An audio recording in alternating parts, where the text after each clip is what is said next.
Indépendance, cha-cha, tozumiye.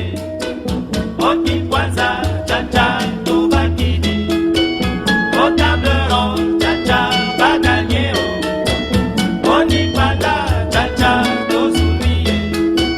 Indépendance, cha-cha, tozumiye.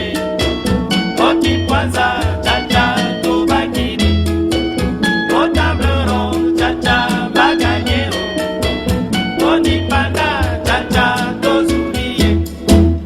Asoreko na bako bayokani motomoko nakonaka na cartel balingani na front commun bolikando kazavubu elumumba na kalondi boliachombe kamitatu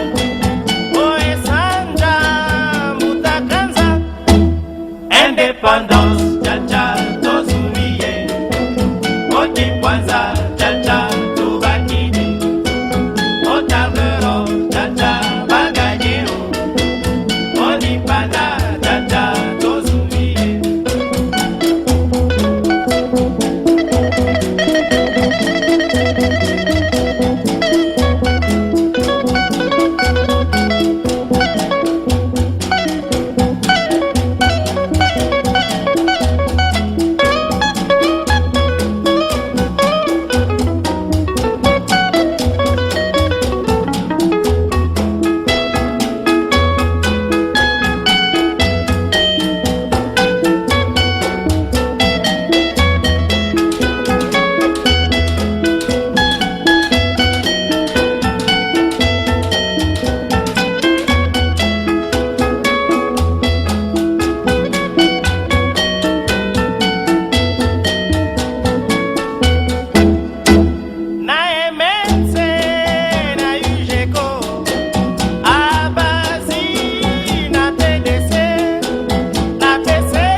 Indépendance, cha-cha, tozumiye.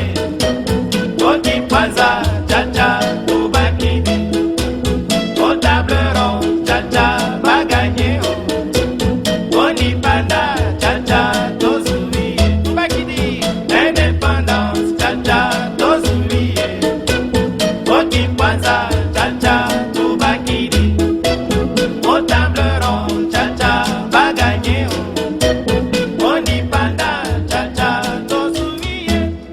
Ok, écoutez, une marche est organisée par la communauté congolaise de Paris, mais il y a des gens, comme le présentateur l'a dit, il y a des gens qui sont venus de la Belgique, la Grande-Bretagne, l'Allemagne, et je pense aussi oui, Belgique, l'Allemagne et la Grande-Bretagne, la Hollande aussi, le Pays-Bas.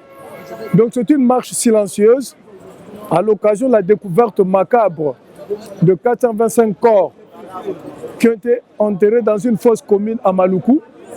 Et donc il y a présomption de crimes contre l'humanité commis par le gouvernement Kabila. Et ce qui ne nous surprend pas, parce que la coalition pour le changement en République démocratique du Congo, et notamment avec le mouvement pour la paix et le développement du Congo, avait demandé au mois de janvier qu'il y ait une enquête internationale sur les morts et les disparus. Il y a eu beaucoup de disparus. Il n'y a pas eu d'enquête au niveau international. Et là, maintenant, le 19, au mois de mars, ils ont enterré des centaines de corps de façon assez précipitée et dans des conditions d'indignité humaine la plus totale. Ce qui suppose qu'il y a quelque chose qui s'est passé. Et ça ne nous étonne pas. Il y a eu beaucoup de disparus, mais maintenant la communauté internationale s'est mobilisée pour qu'il y ait une enquête. Par rapport à tous ces morts-là, nous ne pouvons plus accepter qu'il y ait des morts au Congo gratuitement. Nous ne voulons pas, nous voulons vivre en paix. Nous voulons vivre en intérêt avec tout le monde. Et pas en acceptant qu'un individu fasse tuer tous les jours. Je ne pense pas qu'en tuant comme ça les Congolais, qu'on puisse mater tout un peuple. Le peuple congolais est encore vivant, est encore fort. Une enquête au niveau international a été demandée pour ce mort. Aujourd'hui, nous rendons ces c'est vraiment en mémoire de tous ces disparus, tous ces êtres humains qui ont été enfouis dans l'indignité la plus totale à Maluku, que nous sommes en train de marcher. Et donc voilà. Et aussi nous marchons parce qu'il faut réclamer justice. Parce que c'est la justice. C'est la justice qui élève une nation. C'est la justice qui a fermé le pouvoir. Et c'est la justice qui fait qu'un État puisse avoir une identité forte. C'est aussi une façon de demander qu'il y ait justice. Et peu importe ce que peut dire le gouvernement Kabila, nous savons que c'est un gouvernement qui s'est illustré dans le massacre et les disparitions de corps. Un gouvernement qui massacre les journalistes, les défenseurs des droits de l'homme de façon impunément, ne peut pas s'offusquer d'éliminer des gens de façon anonyme. Il y a eu l'assassinat de Chebea, il y a eu Bazana, des gens qui sont Bazana, dont le corps n'a jamais été retrouvé.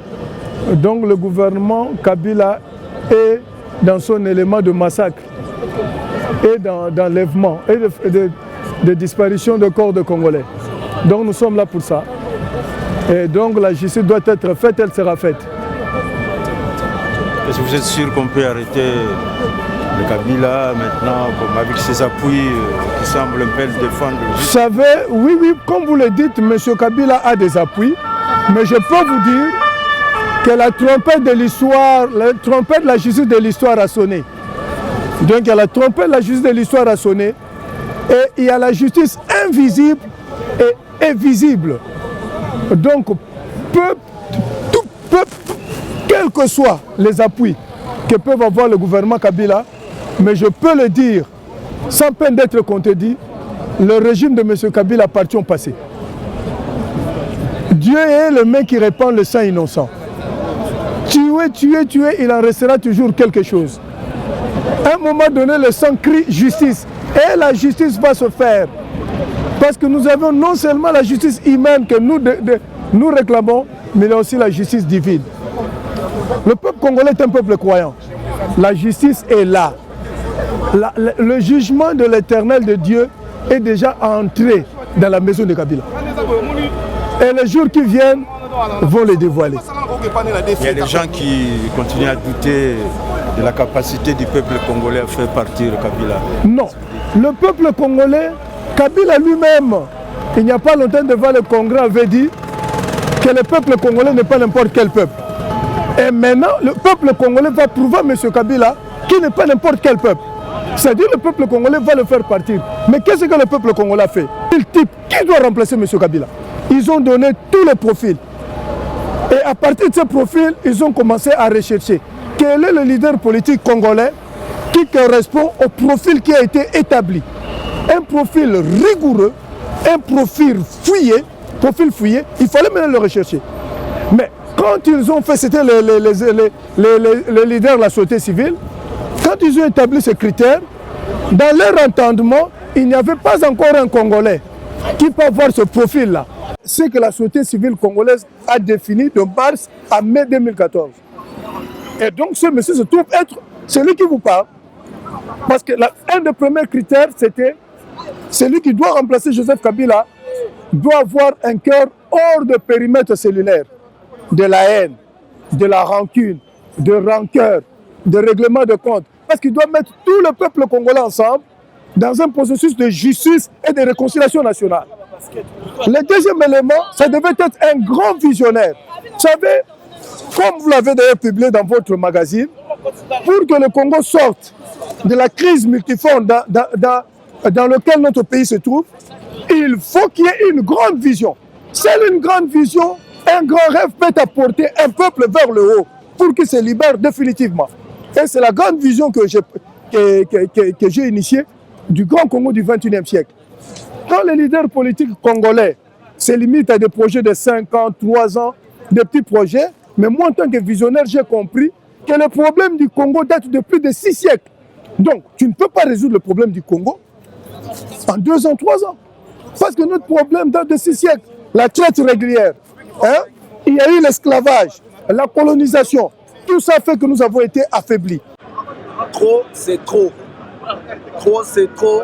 425 corps enterrés dans une fosse commune par Kabila, l'essentiel et dictateur. Contre la révision de l'article 220 de la Constitution, où est représenté. Trop, c'est trop. Kabila, dégage. Aujourd'hui, 18 avril 2015, les Congolais ont battu le pavé parisien pour dénoncer les massacres et Kabila continue et persiste, signe à massacrer les Congolais. 450 corps découverts dans une fosse commune. Des membres du corps, les bras, la tête, la main. On ne sait plus dans quel monde on vit. Nous appelons tous les Congolais à prendre conscience. L'heure est arrivée qu'il faut faire partie de Kabila dans l'immédiat. Nous n'avons peur de rien, le pays est à nous et nous allons décider de ce que nous devons faire de notre pays. S'il faut que le Congo devienne un état de droit, il faut que chaque Congolais puisse se prendre en charge. À partir d'aujourd'hui, chaque Congolais doit savoir, à chaque décelle en RDC, nous devons nous lever. Kabila a voulu faire le découpage territorial, nous avons refusé. Il a voulu un gouvernement d'union nationale, nous avons refusé. Kabila a voulu changer la constitution, nous avons refusé. C'est-à-dire que son pouvoir est nul parce que lui-même il est illégitime. Donc, il n'y a pas d'autre chose que je peux dire. J'appelle déjà les Congolais à savoir que l'élection ne signifie pas la démocratie. Parce que le droit, la liberté, l'égalité, c'est aussi la démocratie. L'élection que veut organiser Kabila par le biais de Malou Malou, c'est une élection biaisée. Donc nous appelons à tous les Congolais à une transition entre Congolais qui vont s'asseoir et parler. Et non une élection que Kabila va prendre encore un autre dans le Kabila et les mettre au pouvoir. Ne soyons pas distraits. Que chaque Congolais puisse se soulever et être conscient de ce qui va arriver. Prenons-nous en charge et je dis Ingeta. Ingeta. Ingeta.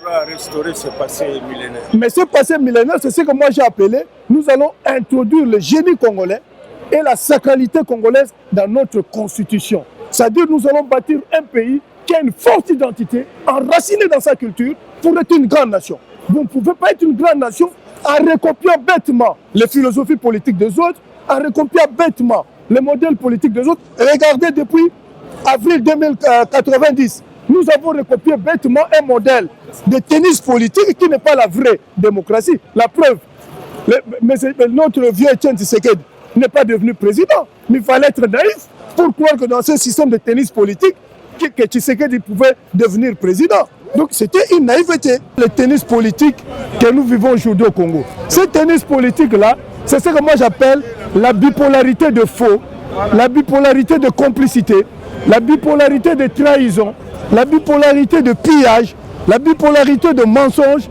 la bipolarité quelque part de l'ignorance et la confusion. Bon, on avait déjà publié aussi, et à part ma charte, nous avions aussi publié, il y avait la déclaration de Cologne. Vous vous souvenez que les Congolais, Congolaises de toutes les tendances se sont réunis le 1er juin 2013 à Cologne en Allemagne, le jour l'anniversaire de l'assassinat de Chebeya, et ils ont adopté la déclaration de Cologne, où il se disait, pour que nous puissions sortir de cette grande crise, il faut se mettre derrière le leader qui a la plus grande vision du Congo. Et à Cologne en Allemagne, les Congolais se sont dit, ils ont demandé au peuple congolais de se mettre tous derrière la grande vision que porte Armand Mavinga, moi, votre serviteur qui est ici. Donc aujourd'hui, il faut une grande vision du Congo. Mais qu'il fasse aussi ce comme moi je l'ai dit, il faut savoir rêver l'irréel pour créer le réel. C'est-à-dire une grande vision de fou. Le Congo que nous allons bâtir se situe dans les enjeux civilisationnels du 3e millénaire. L'Occident a fait son pas. Maintenant, c'est au tour de l'Afrique de bâtir une grande civilisation qui sera la civilisation modèle du 3e millénaire. Nous avons le devoir en tant que Congo de produire la nouvelle donne civilisationnelle du 3e millénaire. Nous ne devons pas être ce peuple qui recopie bêtement les autres. Nous avons pu avoir les apports des autres, mais maintenant nous devons, à partir de ce que nous sommes, de ce qu'est le monde, nous devons construire une grande nation. Regardons aujourd'hui le terrorisme. Le terrorisme, l'islamisme, tout ça. Ce sont des faits de civilisation. Ce sont des guerres de valeurs civilisationnelles. Or que l'Afrique, qui est le berceau de l'humanité, ne pouvait pas être mouillée si nous étions redevenus l'Afrique, le berceau de l'humanité. Donc un des grands enjeux, il faut que le Congo redevienne le Congo pour que l'Afrique redevienne l'Afrique et pour que l'Afrique soit à la base du nouveau élan civilisationnel du 3e millénaire. Mais un élan fondamentalement de la justice, de la paix, de l'humanisme. Il faut produire. Comment est-ce qu'on peut qualifier les Congolais de la diaspora qui viennent défiler une journée comme ça? Mais vous savez, pour la diaspora, comme nous l'avions toujours dit, un peuple qui ignore son histoire, un peuple qui ignore ses grands esprits, est un peuple voit la disparition. Ce que fait la diaspora est prophétique. En 1921, Papa Simon Kimbangu Mbanza Sanda l'avait dit, les enfants partiront. Beaucoup seront séduits par les facilités matérielles de l'Occident. Mais le petit nombre qui prendra conscience des valeurs antivaleurs de l'Occident, qui se décidera de rentrer, c'est à ce moment-là que le déclic, la vraie libération, spirituellement elle est déjà acquise, mais maintenant physiquement. Donc en Banzasanda, Papa Simon Kimbangu a donné le temps. Et donc ce que fait la diaspora aujourd'hui, c'est prophétique. La véritable libération du Congo partira de la diaspora. Et donc ce que la diaspora fait, elle est dans sa mission prophétique. Et donc moi aujourd'hui je suis content quand je vois des gens qui s'appellent Banabilaka, des enfants qui sont nés ici, qui se disent les enfants la promesse. C'est une promesse. C'est la diaspora qui doit libérer. C'est la diaspora qui va amener quelque chose pour aller rallumer le feu. Il y a tout ce qu'il faut pour rallumer le feu. Mais il faut que la diaspora aille pour que le feu s'allume et que le Congo se libère et que tout se fasse. Donc voilà, voilà vraiment c'est ça. Donc voilà donc vraiment c'est ça. Donc le Congo, nous sommes sur la bonne voie, c'est prophétique. La diaspora congolaise, c'est prophétique. Et les débuts sont prophétiques. Qu'est-ce que vous répondez à certaines personnes qui disent non, le Congo, on n'en a plus rien à foutre, qu'on vende même le Congo? Il y a certaines personnes qui disent ça ici. Mais vous savez, sont dans le confort matériel, oui. Ils croient pouvoir oublier tout ce qui se passe au pays. Non, vous savez, en toute chose, c'est un problème d'éducation et de culture. Quand un peuple est déphasé, quand quelqu'un est déphasé, il n'est plus en plein dans son identité, il se verse dans le pessimisme. Mais c'est lui qui est en plein dans son identité. Et c'est lui qui a l'espérance en Dieu. Une personne qui sait que Dieu existe ne peut pas désespérer. J'ai notre dessein. Nous avons un dessein, nous allons le changer. Merci beaucoup pour cette grande interview que vous venez d'accorder en plein boulevard Magenta de Paris. Mais c'est la moindre des choses. Et je pense que c'est un entretien historique et que d'un moment à l'autre, un jour, nous allons nous retrouver en République démocratique du Congo et que nous allons revoir ce que nous venons de dire. Mais ce que je dois vous dire, ce qui est dit ici est dit pour que ça puisse s'accomplir. Comme je l'ai toujours dit, moi, devenir le président de la République démocratique du Congo, ce n'est pas une ambition. Pour moi, c'est un dessein. Quelque part, Dieu me dit, c'est toi que j'ai choisi. Tu vois ce peuple qui souffre, tu vois comment ce peuple pleure, et tu entends surtout comment ce peuple est en train de prier. Et l'Éternel me rappelle ça chaque jour. Tu vois mon peuple qui prie? Moi, dit oui, mon Dieu, je vois. Il dit alors, c'est toi que j'ai choisi pour répondre à la prière de mon peuple. Le temps est arrivé où Dieu va répondre à la prière du peuple congolais. Et il va établir celui qu'il a choisi. Que vos voeux et les nôtres s'accomplissent dans les jeux. C'est un dessein. Ça ne peut que s'accomplir. Merci beaucoup. Parce que je sais que c'est la volonté de l'Éternel. Ça ne peut que s'accomplir. Merci beaucoup, M. Mbamba, pour l'interview.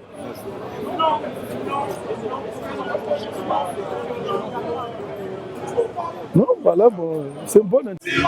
C'est un pays plus beau qu'avant, dans la paix citoyenne. Entonnez l'hymne sacré de notre solidarité.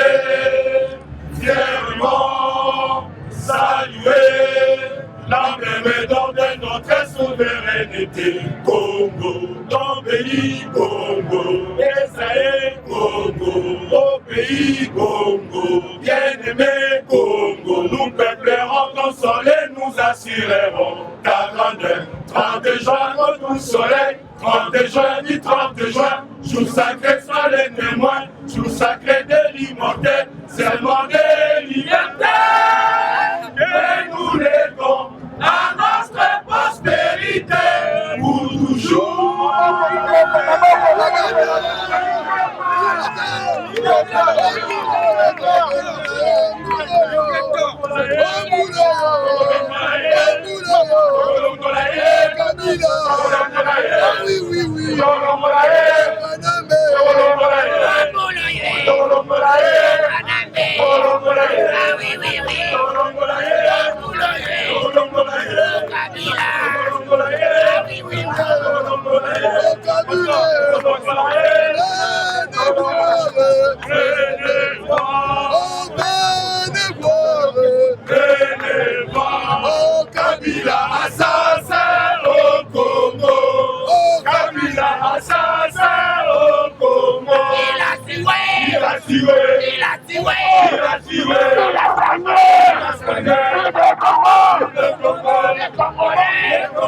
D'abord, merci pour cette mobilisation.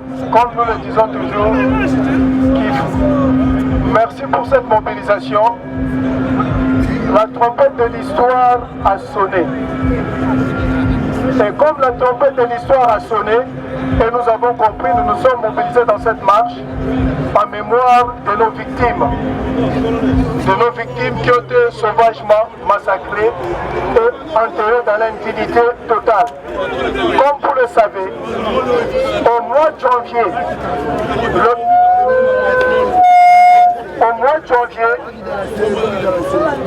le peuple congolais s'est clairement exprimé.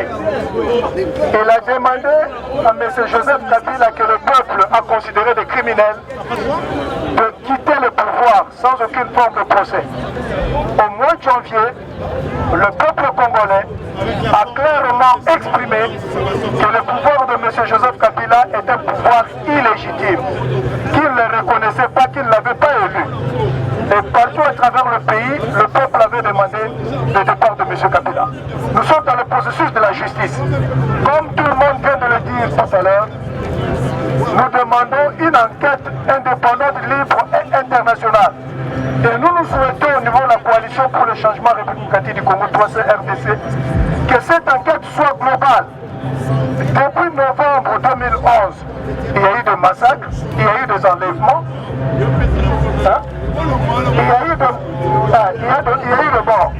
Donc je vous dis, la justice va se faire, mais que le peuple congolais n'entende pas que la communauté internationale vienne faire la justice. Nous devons prendre d'ores et déjà maintenant toutes les mesures qui s'imposent au niveau de la communauté congolaise pour que la justice puisse se faire. Mais c'est à nous qu'il appartient d'abord le pouvoir d'organiser cette justice, sans attendre qui que ce soit. Il faut se mobiliser pour le départ de M. Kabila sans aucune forme de procès, et pour qu'enfin nous puissions bâtir un grand état de droit, le grand Congo du XXIe siècle, le grand Congo de justice. Et à la communauté internationale, nous demandons à la communauté internationale de faire droit à toutes les requêtes qui ont été introduites à tous les niveaux pour qu'une enquête indépendante, crédible puisse se faire avec l'appui de la communauté internationale, des institutions comme l'Union européenne, la francophonie, la Fédération internationale des droits de l'homme et toutes les institutions de droits de l'homme. Que l'enquête se fasse en appui avec toutes les organisations congolaises de droits de l'homme. Et donc que ce soit une enquête seulement internationale, mais avec le Congolais. Et donc voilà, mobilisons-nous. La trompette de l'histoire a sonné, mais M. Joseph Kabila appartient bel et bien déjà au passé. Et nous allons le vivre. Oyebi pourquoi les autres télémis? Autres télémis pour la Likama fausse commune.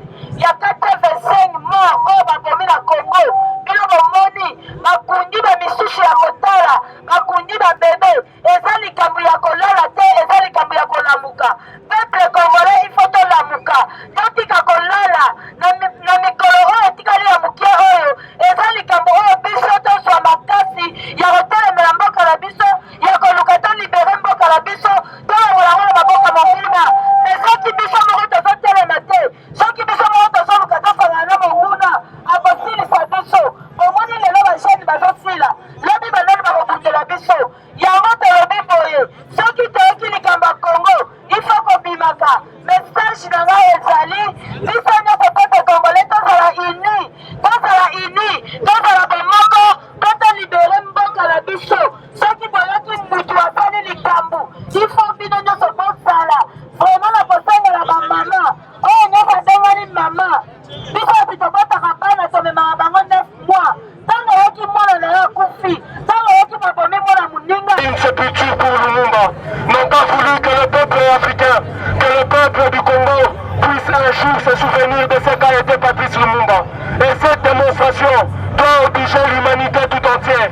Parce que là, je vous parle aussi en tant qu'humain. Lorsque nous perdons une vie, nous sommes dans l'obligation, nous tous, de montrer notre solidarité. La solidarité qui est cette valeur qui nous pousse à l'entraide et à l'unité. L'humanité tout entière doit se concerner, se sentir concernée à cette affaire. Parce que ce sont des humains qui sont tués. Et lorsque des humains sont tués, c'est l'humanité tout entière qui doit se lever. Et cette démonstration démontre encore une fois, quand je parle de l'histoire du Congo, mon esprit est toujours troublé. Mon esprit est troublé parce que le peuple du Congo a un rôle déterminant à jouer. Mais ce rôle que nous sommes en train d'abandonner, ce rôle que nous sommes en train de négliger, parce que nous ne voulons pas mener la lutte jusqu'au bout. On ne mène jamais une lutte de libération, tantôt plus tôt. La lutte pour la libération du Congo ne doit souffrir d'aucune ambiguïté. Combien de temps faudra-t-il encore pour que le peuple du Congo comprenne que la lutte pour la libération du Congo ne doit souffrir d'aucune ambiguïté? Et cet engagement doit être l'engagement de nos vies. Cet engagement doit être l'engagement de l'oubli de soi. Et cet engagement doit être l'engagement du sacrifice suprême. Et le sacrifice suprême, Patrice Lumumba l'a payé. Et le sacrifice suprême, vous le savez, et il ne faut jamais reculer par rapport à ça. Il ne faut jamais reculer car la libération du Congo demande le plus fort, l'engagement sincère et non l'ambiguïté dans la lutte, et non l'hésitation dans la lutte. Et non, quand on vient dans une manifestation, ce n'est pas simplement pour se conscientiser et comprendre ce qui se passe. Mais demain, qu'est-ce que nous ferons? Demain, quelle est la suite? Demain, quel est l'engagement? Demain, qu'est-ce qu'il faut détruire? Parce que ceux qui soutiennent Kabila, vous le savez que ce sont des armées impérialistes. Et ces armées, vous le savez, nous sommes ici dans un pays qui a une armée impérialiste. Lorsque l'armée de Kabila tue, c'est parce qu'il a des instructeurs allemands.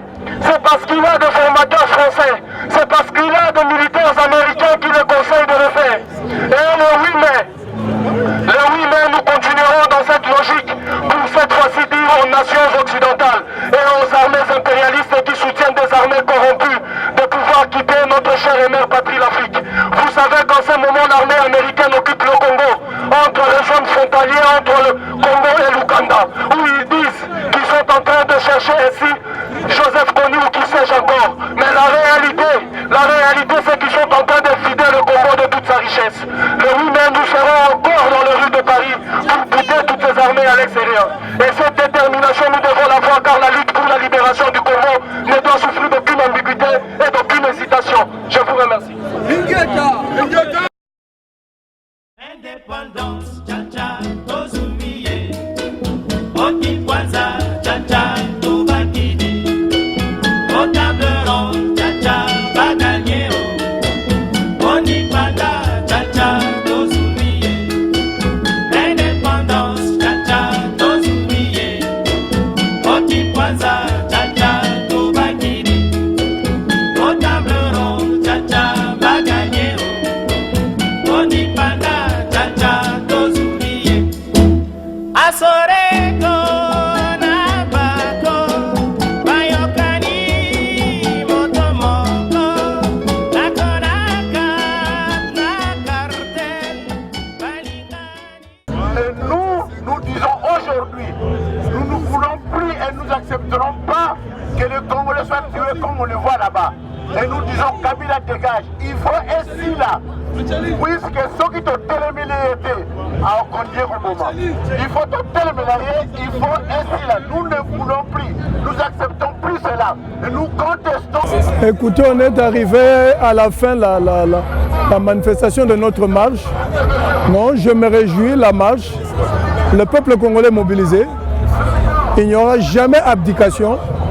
Le peuple congolais est déterminé pour que justice soit faite pour tous ces disparus comme les autres.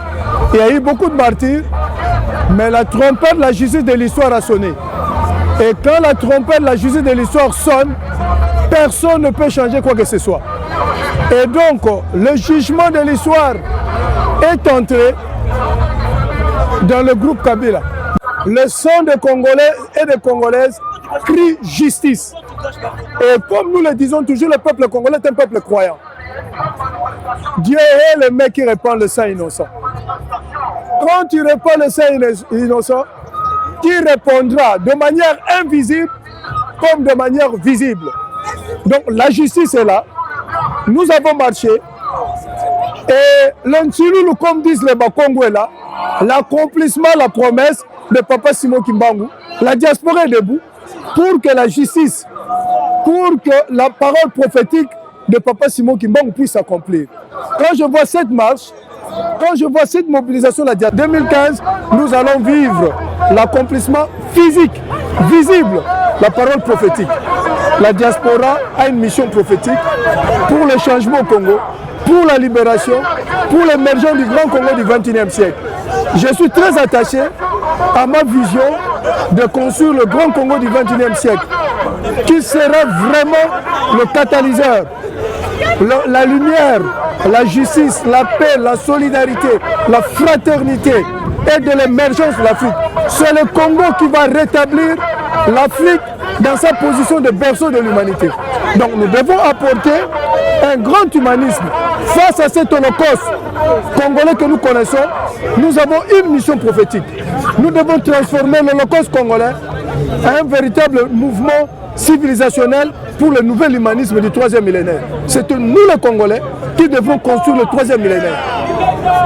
Et la place de la République ici à Paris, ça vous dit quelque chose, n'est-ce pas? Oui, la France est une grande démocratie. La République française est la place de la République. Et donc comme nous sommes là où c'est la place de la République, c'est une place symbolique. En venant terminer notre marche à la place de la République, nous voulons nous inscrire dans les grands élans de l'histoire. Le peuple français a aussi son histoire, à la place de la République. Là où les grandes énergies françaises se sont exprimées pour qu'il y ait la grande République française. Et c'est ici aussi que je lance ce grand message au peuple congolais pour dire mettons-nous debout, car le temps est arrivé pour que le peuple congolais devienne un grand peuple. Le temps est arrivé pour que la République démocratique du Congo devienne une grande nation. La grande nation que nous appelons le Grand Congo du XXIe siècle. Le pays qui sera le moteur de l'Afrique et le moteur civilisationnel du 3e millénaire. Donc, je remercie tous les organisateurs, toutes les associations, les résistants, les combattants, Banabilaka, les leaders de partis politiques, tous ceux qui se sont mobilisés pour que nous puissions marcher. Et donc, le rendez-vous est pris. Demain, ce sera en République démocratique du Congo. Cette marche sera demain en République démocratique du Congo. Comme je l'ai dit, demain n'est pas à attendre, mais à inventer. Et demain, ça se prépare aujourd'hui. Donc nous venons de marcher parce que c'est demain nous allons marcher à Kinshasa. Ce sera pour fêter la libération, pour fêter l'avènement du Grand Congo, pour fêter cet état de droit modèle que nous allons mettre en place. Je vous remercie. Il a tué, il a tué, il a violé, il a violé les Congolais, on nous demandons sa démission, à l'immédiat, on s'appelle des hommes, nous voulons